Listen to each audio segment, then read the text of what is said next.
이스라엘이 종이냐 시종이냐 어찌하여 포로가 되었느냐.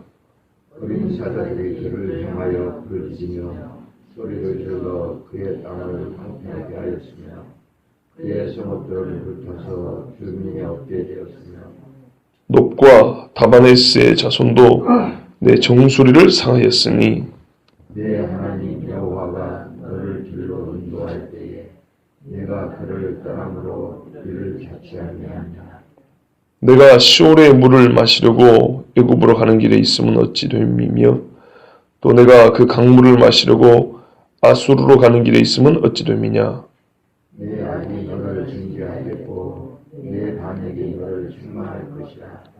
그런즉 내 하나님 여호와를 버리고 내 속에 나를 경외함이 없는 것이 아니요 고통인 줄 알라. 주 만군의 여호와의 말씀이니라. 아멘. 이스라엘이 종이냐? 아니라는 얘기죠. 주인과 같은 나라입니다. 시종이냐? 아닙니다. 다른 사람을 다스리라고 왕과 같이 세워진 나라입니다. 하나님이 존귀하게 한 나라입니다. 근데 어찌하여 포로가 되었느냐? 사로잡힌 자가 되었느냐? 이렇게 물어봅니다. 사로잡혔다. 그다음에 종살이 한다는 거죠, 이제. 원래는 아닌데요. 어째하고 이렇게 종살이 하는 지경이 되었느냐? 하나님 이렇게 물어봅니다. 근데 어제 말씀하신 대로 하나님의 그 판단대로 보니까 터진 웅덩이를 파고 보니까 마실 물은 하나도 없고 굶어 죽게 되고 힘이 없어. 이제는 하나님의 재앙으로 그들을 치는 자를 하나님이 친다고 그랬는데 거꾸로요. 이들이 하나님을 대적하니까 하나님이 버려서 이들이 하나님을 먼저 버리니까 그러니까 하나님이 버려서 삼키움을 당하는 자가 되었습니다.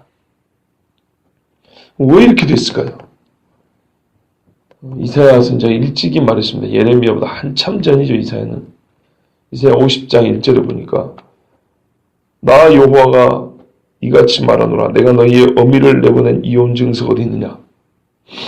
어미를 내보낸 적이 없다는 거예요. 내가 어느 체주에게 너희를 팔았느냐. 그런 적이 없다는 겁니다. 비슷한 이야기죠. 내가 언제 너희를 엄마 없는 자식, 즉 보호자도 없는 그런 불쌍한 자식이 되게 했냐. 길거리에 내던져진 자식이 되게 했냐.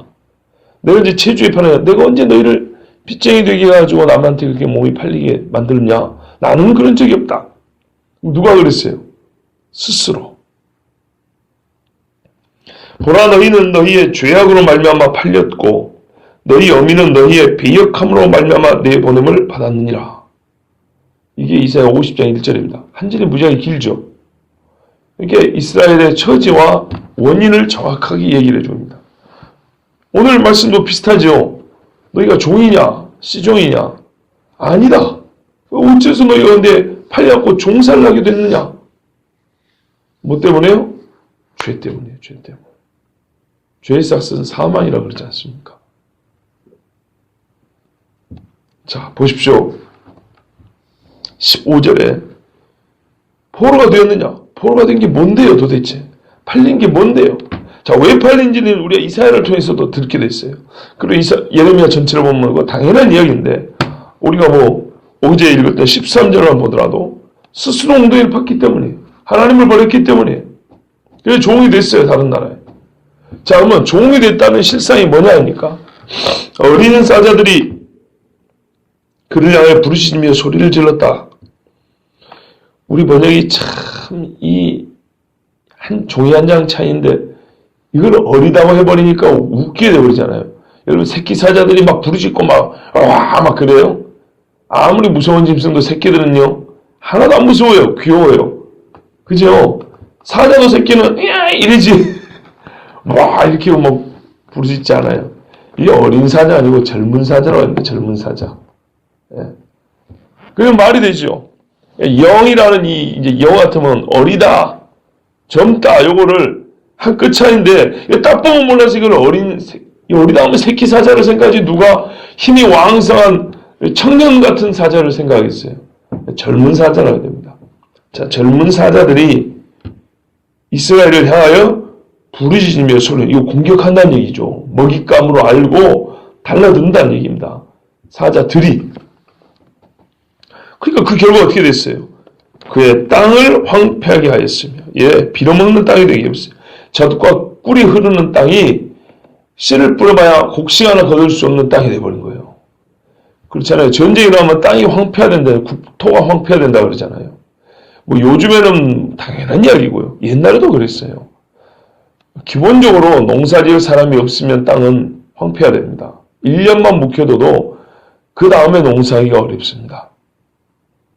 땅을 황폐하게 하였으며 그의 성읍들은 불타서 주민이 없게 되었으며, 이렇게 해서 포로가 됐다는 겁니다. 사람들을 죽이고 끌어가고.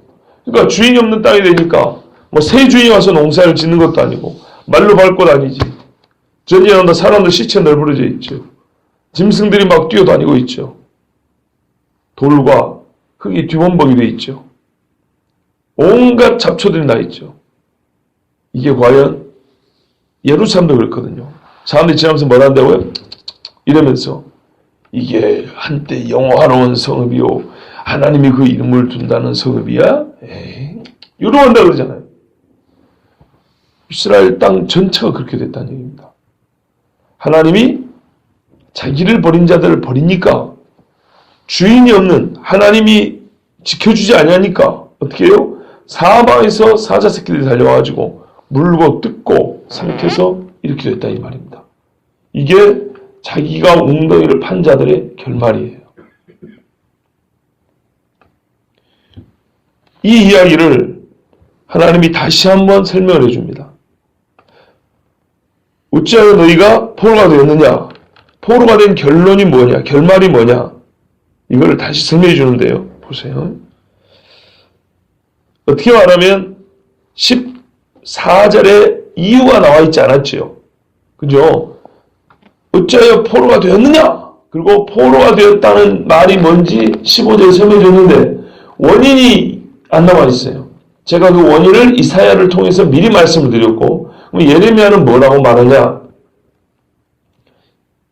이렇게 말합니다. 놉과 다바네스의 자손도 내 정수리를 사하였으니 내 하나님 여호와가 너를 이 길로 인도할 때에 내가 그를 떠남으로 이를 자취함이 아니냐. 자, 사자들이 와서 부르짖고 삼켰는데 그를 하나 더 세세하게 말하면 놉, 다바네스 전부 다 애굽의 도시입니다. 내 정수리를 상했다. 근데 머리를 물었다 이 말인데, 놉과 다바네스도 네 사자같이 달려들어서 니를 물었는데 하필이면 어디를 물어요? 머리를 물었다는 겁니다. 이런 얘기입니다. 이스라엘 역사를 보면 북이스라엘은 저기 유프라테스가 위쪽에 있는 아수르에게 멸망을 당했고요. 남유다는 아수르보다 좀 밑에 바벨론에서 와서 멸망을 시켰는데, 물론 바벨론이 아수르를 다 삼켰죠. 하여튼 이 동북에 있는 나라들 와서 다 삼켜버렸습니다. 그러니까 유다인들 중에 남자들이 이 바벨론의 포로 생활 내지는 속국으로 살기 싫으니까 반역을 일으키고 바벨론이 세운 초대 총독을 죽여버립니다. 일부가. 예레미야 뒤에 가면 나옵니다. 그리고 애굽으로 도망을 칩니다. 하나님이 예레미야를 통해서 뭐라 그러냐면 애굽으로 가지 마라 그랬어요. 가면 내가 칼을 보내서 죽여버린다 그랬어요. 근데 그 말을 안 듣고 애굽으로 간 사람들 거기서 역시나 살 줄 알지만 죽는다 이런 말입니다. 근데 이 애굽으로 가는 놈들이 예레미야를 억지로 끌고 갑니다. 그래서 예레미야도 결국에 애굽에서 죽습니다. 순교한 거죠. 요 이야기, 나중에 있을 이야기까지는 같이 하는 겁니다. 또 이쪽에서 쳐들어올 때 애굽을 의지합니다. 도와달라고. 그러니까 여기서 온 느부갓네살이 너희가 애굽을 의지하는 게 그게 뭐냐 그거. 다 썩어가는 나무 작대기 의지하고 그래 살겠니? 이렇게 이제 느부갓네살이 비웃고 나중에 애굽까지 쳐버립니다. 이런 이야기를 지금 하나님이 미리 말씀하고 있는 거예요. 옛날에 애굽의 수도였습니다. 다바네스 어떤 요새인 도시인데, 페나스의 요새라는 하여튼 요새 도시인데 이 둘 다 애굽입니다. 그러니까 너희가 북방에서 오는 사람들을 피하려고 애굽으로 살 길을 찾아간다 한들 살겠냐? 뭐 때문에 너희가 이렇게 지금 죽게 되는데 근본은 나를 버렸기 때문인데 나한테 돌아오지 않냐고 또 다른 데를 피한다고 살겠냐? 역시나 죽는다는 거예요. 애굽으로 가봐야 너희 머리를 물어볼 거다. 그러니까 너희가 처음에 애굽에서 나올 때 두 번 다시 애굽으로 가지 마라 그랬거든요. 그쵸? 그 애굽에서 너희를 이끌어내서 이 생명길로 인도하는데 잘 따라가다가 이렇게 처음 출처가 애굽부터란 말이에요. 애굽부터 나와서 하나님 쭉 가다가 왜 하나님을 떠나서 이쪽으로 저쪽으로 또 멍청하게 뒤로 돌이켜가지고 애굽으로 가냐 이 말이에요. 그래서 너희가 이 모든 상함과 황폐함을 스스로 자초함이 아니냐. 하나님을 떠남으로. 원인은 한 가지예요. 죄의 본성은 하나님을 떠남이에요. 하나님을 떠남. 성경이 이거를 계속 강조한다는 것을 아셔야 합니다. 자, 그 사람들은요, 가나안이 됐든 애굽이 됐든 죄와 연합하기를 좋아했습니다. 이스라엘은 죄와 연합하기를 좋아하고 하나님을 떠나는 것을 아무렇지도 않게 생각했습니다. 설마 했습니다. 이때는 아니겠지. 설마 우리 때리야. 이 정도는 하나님 봐주겠지. 모든 것을 자기 판단에 의했습니다. 그리고 끝내는 내 판단이 전혀 의지할 만한 게 아니었구나라는 것을 깨닫는데 그때는요. 우리가 이런 말 하죠. 때는 늦으리. 늦었습니다. 하나님께서 귀한 것을 가르쳐줍니다. 보세요. 그를 떠남으로, 버림으로, 엊그저께 우리 읽었잖아요. 버림으로, 떠남으로. 하나님의 보호는 무엇과 함께 하냐면요. 하나님을 의지하는 것과 같이 갑니다. 그죠? 하나님을 섬기는 자들은 우상을 숭배하지 않죠. 하나님을 떠나면 우상을 숭배하죠. 그러면 하나님이 네가 믿는 신 보고 너를 보여달라 해라. 그리고 손을 놔버립니다. 하나님의 보호는 하나님을 향한 충성, 하나님을 향한 믿음, 의지 이것과 함께합니다. 네가 시올의 물을 마시려고 애굽으로 가는 길에 있어. 아하, 놉과 다마네스가 애굽 도시인데 왜 애굽으로 갔냐 했더니 시올이라고요. 애굽이 섬기는 우상의 이름이거든요. 아, 그러니까 물, 터진 웅덩이 팠다 그랬죠. 그러니까 네가 생수에 그런 데는 난을 버리고 이 애굽의 신 시올이 물 줄 줄 알고 애굽 길로 떠났던 것이냐? 또 네가 그 강물을 마시고 그 강물은 유프라테스죠. 왜? 아수르 가는 길이니까. 동방으로 가는 길이니까 유프라테스 강물이란 말이에요. 네가 아수르로 가는 길에 왜 가는가 했더니 아, 그 유프라테스 강물 얻어 마시려고 그런 것이냐? 이해가 쉽죠. 예. 그러니까 이스라엘이 어떻게 해요? 여기저기 기웃. 이쪽 나라가 강하면 이 나라에 빌붙고 저쪽 나라가 강하면 저쪽 나라에 빌붙고 그러다가 또 반해갖고 죽을 거 하니까 또 다른 나라에 빌붙고 이런 식으로 하나님만 딱 붙었으면 안정적으로 편살 건데 여기 빌붙고 저기 빌붙고 이러다 보니까 어떻게 해요? 여기서도 터지고 저기서도 터지고 죽는다 이런 말입니다. 하나님이 쓴 비유를 사용하자면 뭐예요? 이게 다 터진 웅덩이라는 겁니다. 터진 웅덩이. 가나안에서 터진 웅덩이를 파니까 물이 터지잖아요. 먹을 게 없어요. 그러니까 또 다른 나라에 가가지고 물 좀 줍시오 했더니 여기도 역시 터진 웅덩이다. 그러니까 또 다른 나라에 가고 물 좀 줍시오. 거기도 터진 웅덩이. 가는 데마다 터진 웅덩이에요. 마실 물이 없어요. 왜 이런 떠돌이 신세 얻어먹으러 다니다가 하나도 못 얻어먹고 죽게 됐습니까? 원인은 한 가지. 생수에 거론된 하나님을 버렸기 때문에. 물이 없고 간조한 땅이었던 광야도 하나님을 따라가면 반석에서도 물을 내주시는 분인데 아무리 넘치는 강물이 흐르는 나라를 할지라도 하나님을 버리면 가서 보면 그 강물이 다 말라있는 거예요. 그런데 사람들은 반석에서 나오는 물을 믿지 못하고 저기 이미 흐르는 저 넓은 강물을 우리가 왜 가서 강물을 못 마시겠냐 하면서 거기 찾아갑니다. 애굽과 아수르의 동방에 아무리 큰 강이 있어도 그들에게 줄 물은 한 바가지도 없습니다. 이걸 우리 인생을 한번 빗대어 생각해 보면 꼭 맞죠. 여러분, 생수의 근원 되신 하나님을 버리고 일생의 헛된 강물을 의지하면 사람이 주겠다, 힘 있는 자가 주겠다, 저 나라가 이 나라가 주겠다는 그 강물을 의지하면 아무 강에서도 어떤 강에서도 물 한 모금 한 방울 얻지 못하고 죽습니다. 부자가 음부에 빠져서 손끝에 묻혀진 물 한 방울을 원해도 그 한 방울을 얻지 못한 것 같이 허무하게 바짝바짝 말라붙은 입술, 혓바닥을 가지고 끝내는 숨을 거두게 됩니다. 저는 곽현순 집사님이 그런 사람이라고 말하는 게 아니고 사람이 죽어갈 때 모습을 보니까 하나님의 말씀이 여지없이 맞다 그 말이에요.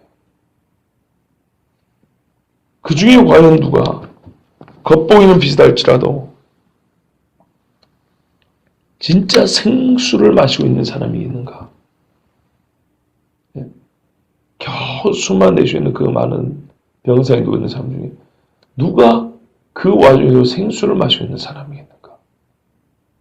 그건 일생의 하나님을 생수의 근원으로 의지한 사람입니다. 그래서 나오면서 그랬어요. 성경에 이르기를 초상집에 자주 가라 그랬다. 그래야 지혜를 얻느니라 말씀하셨다. 그러고 나왔어요. 초상집은 아니지만 역시 사람의 호흡이 다 돼가는 그 모습을 볼 때야 인생에 대한 깊은 고민이 생기고 우리 하나님 앞에 좀 진지해지더라고요. 네 악이 너를 징계하겠고 내 반역이 너를 책망할 것이다. 뿌린 대로 거둔다 그러죠. 내 악이 너를 징계한다. 너를 때릴 거다. 네 반역이 너를 책망한다. 채찍으로 때릴 거다. 너를 꾸짖을 것이다. 남 핑계대지 마라. 하나님 탓하지 마라. 다 네 것이다 그 말이에요. 하나님 참 공정하신 분이에요. 네 거라고 돌려주는 분이에요. 우리가 이 말씀을 마지막을 통해서 이스라엘의 죄의 실상도 보지만 보편적으로 죄란 게 뭐냐 한번 다시 생각이 됩니다. 보세요. 여러 가지 죄의 성질들을 죄가 가지고 있는 속성들을 볼 수 있어요. 죄의 본질이 뭡니까? 그런즉 그죠. 여기까지 하신 말씀 정리한 거예요. 내 하나님 여호와를 버림과 네 속에 나를 경외함이 없는 것. 이게 죄의 실상입니다. 죄의 본질 중에 본질이에요. 하나님을 버리는 거예요. 아담과 하와나 나나 다 죄는요 그 순간 크나 작으나 하나님을 버린 거예요. 하나님을 두려워하지 않는 거예요. 무서워하지 않아요. 왜 하나님 무서워하는 게 중요하냐? 벌벌 떨고 살라는 게 아니라 죄 짓지 말라고 그런 거예요. 죄 짓지 말라고. 다윗 같은 사람도 보세요. 나단 선지자가 와서 뭐라 하냐면 밧세바가 아름하고 우리아 죽인 거를 말하면서 그것을 죄의 본질이라고 말하잖아요. 네가 네 눈으로 나를 업신여겨 이렇게 말한다니까요. 하나님을 업신여겨서 지은 죄가 간음과 살인이었지 그 죄를 지었기 때문에 하나님을 업신여기는 마음이 생긴 게 아니에요. 물론 이건 상호 순환적이겠지만 근본은 하나님을 업신여기 그 마음에서 하나님을 빼버린 거예요. 이게 죄의 원인 중의 원인입니다. 그래서 여러분 벌벌 떨고 살라는 게 아니고 사실 그것도 필요하죠. 왜? 끊임없이 낼 수 있는 죄의 욕망이 꿈틀거리기 때문에 이 죄를 제어하기 위해서는 하늘에 나의 재판장이 계신다. 이 정도의 이 두려움을 갖고 살아야 됩니다. 하나님을 무시하지 않으니까 얼마 전에 했던 표현 조금 교양이 있는 표현 아닙니다. 겁대가리 없다 했지 하나님 앞에. 겁이 없어요. 정말 그러니까 어떤 죄를 저지르는데도 담대한 거예요. 참 어울리지 않죠. 성경에 그러다가 너희가 죄를 짓는데 담대하고 이랬다고요. 하나님을 두려워하지면 그렇게 됩니다. 그 다음 보십시오. 이게 악이요 그랬어요. 죄의 성질은 또 하나 뭐냐면 죄가 가지고 있는 것은 악한 것들이에요. 써요. 악하고 좋은 것이 하나도 없어요. 악의 뿌리가 죄입니다. 다 씁니다. 고통입니다. 단란이라 그러잖아요. 바로 연결되죠. 하나님을 버리고 하나님을 경외하지 않으면 바로 어떻게 돼요? 악과 고통이 우리 삶에 찾아옵니다. 생수가 없고요. 쓴물들만 꿀꺽꿀꺽 마신다. 사약입니다. 사약. 그리고 이거는 바꿀 수가 없습니다. 보세요. 하나님을 경외함이 없는 것은 바로 악이고 고통입니다. 중간에 다른 것을 끼인다거나 다른 것이 끼어있다거나 아니면 또 다른 결말을 맺는다. 이런 거 없어요. 오직 이것뿐이에요. 주 만군의 여호와의 말씀이라. 확정적인 이야기입니다. 근데 여기서 보니까요. 알라 그럽니다. 아이고 알라 반갑네요. 우리가 자주 봤던 이야기죠. 요한 1서에서 알라 아느니라. 이스라엘에게 알라 그럽니다. 스스로 부자하고 있었지만 객관적으로 명백한 사실이고 자기 자신의 일이면서도 무지한 채 살아왔지만 정말 내 삶의 결말에 대한 충격적인 사실, 악과 고통뿐이다 한 겁니다. 왜요? 하나님을 버렸기 때문에. 자, 그럼 하나님이 이 말씀 지금 왜 합니까? 끝났잖아요. 그러면 뭐 3장까지 갈 필요 없는데 2장이면 끝난 거죠. 그죠? 네. 아직 이 하신 말씀 있는 거는 예레미야를 보낸 이유는요. 지금이라도 회개하는 얘기입니다. 그런데 이 사람들이 회개하지 않으니까 그 끄트머리조차도 이 기회를 줬지만은 사용할 줄 모르니까 하나님 뒤에 가면 이제는 됐다. 기도하지 마라. 이렇게 한 겁니다. 그러면서 열국에 대한 심판을 구체적으로 하나님이 선포합니다. 그런 다음에 회복인데 이 회복이란 다니엘이 알듯이 70일이죠. 메시아에 관한 회복입니다. 메시아를 통한 회복들입니다. 즉 이스라엘의 역사 중에 뭐 바벨론으로부터 회복이 되니 뭐 이런 것은 없습니다. 포로가 몇 명 왔을 뿐이지 그게 이스라엘 전체 국가의 회복이란 말에 놓은 것입니다. 그리고 바로 어디로 이어져요? 바벨론 다음에 페르시아, 그 다음에 헬라, 그 다음에 로마로 이어지지 않습니까? 독립국으로 살지를 못합니다. 그러니까 예수님 이후에 1900년 이상 나라 없이 2000년 동안 나라 없이 살았다 하잖아요. 그 전에 586년, 87년 사실은 그 전부터는 609년인가부터 포로로 끌려갔거든요. BC 600년부터 예수님 오실 때까지 역시 600년 가까이 중간에 독립왕조 약간 있었다지만 600년 가까이 또 종으로 살았던 겁니다. 이게 이스라엘 역사 중에 종으로 사는 기간이 훨씬 많아요. 길어요. 얼마나 불쌍한 삶을 살았습니까? 이스라엘이라고 하나님의 이름이 나라 이름으로 들어간 민족인데 왜 그러죠? 자기 하나님을 버리면 이렇게 되는 겁니다. 그래야 한국교회하고 이렇게 자꾸 경고하는 겁니다. 이 나라의 백성이 하나님을 버리면요 반드시 이 꼴 납니다. 반드시. 특별히 많이 받은 자에게는 많이 달란다 그랬잖아요. 많이 준 자에게는 많이 달라고. 세계 유례가 없는 대부흥과 큰 교회들과 즉 우리 표현하면 부흥과 성장이 있었어요. 그런데 이렇게 급속도로 쇠락해 버리면 하나님 앞에 받을 심판이 정말 두렵습니다. 그런데 하나님이 왜 지금도 이 말씀을 주신가요? 아직 기도하는 사람이 있기 때문입니다. 제가 10대 때 친구들에게 그랬어요. 서울이 소돔과 고모라만 못하냐? 더하다. 근데 왜 여전히 하나님은 서울을 보존하시는가? 소돔과 고모라에는 이유는 한 가지죠. 죄가 적어서 그런 게 아니고 소돔과 고모라에는 의인 10사람이 없어졌지만 서울에는 아직 기도하는 의인들이 있기 때문이다. 그랬어요. 그러나 그것도 때가 있어요. 여러분, 저는요, 여러분과 제가 서울이라는 이 고을을 위해서 기도하는 의인들 되기를 원합니다. 그래서 우리가 남아 있습니다. 마지막에 우리 이 작은 교회 건물 하나 지키자고 하나님이 남겨둔 거 아니잖아요. 이 땅을 위해서 기도하는 거 남겨둔 겁니다. 하나님이 그랬어요. 예레미야한테 이 말씀하고 예루살렘을 좀 부지런히 달려다녀 봐라. 아직 젊을 때니까 좀 뛰어다녀 와라. 여기도 좀 가봐라. 동대문구도 가보고 저 성북구도 좀 가봐라. 하나님 앞에 끼어 기도한 사람 한 명만 있으면 데리고 와라. 한 명만. 꼭 그런 식으로 예루살렘 향해서 하나님 말씀하셨다고. 오죽했으면 제사장에게서 찾지 못해가지고 레갑 족속을 찾아왔지 않습니까? 예? 여러분, 제발 하나님께서 이 말씀 주신 것은 아직 기회가 있다고 주신 것이니 우리가 이 나라를 위해서 기도하고 한국의 교회를 위해서 기도하고 어쨌거나 우리가 이 목판에서 자란 열매들 아닙니까? 그러니까요. 정말 하나님 이 나라의 민족을 불쌍히 해달라고 마지막에 한숨을 찬송으로 호흡을 내실 거냐? 아니면은 정말 아무 의미 없는 무의미한 한숨으로 생을 마칠 거냐? 오늘 우리의 기도에 달려 있습니다. 하나님을 향한 우리의 충성과 믿음에 달려 있습니다. 하나님은 여전히 우리를 사랑합니다. 기도하겠습니다.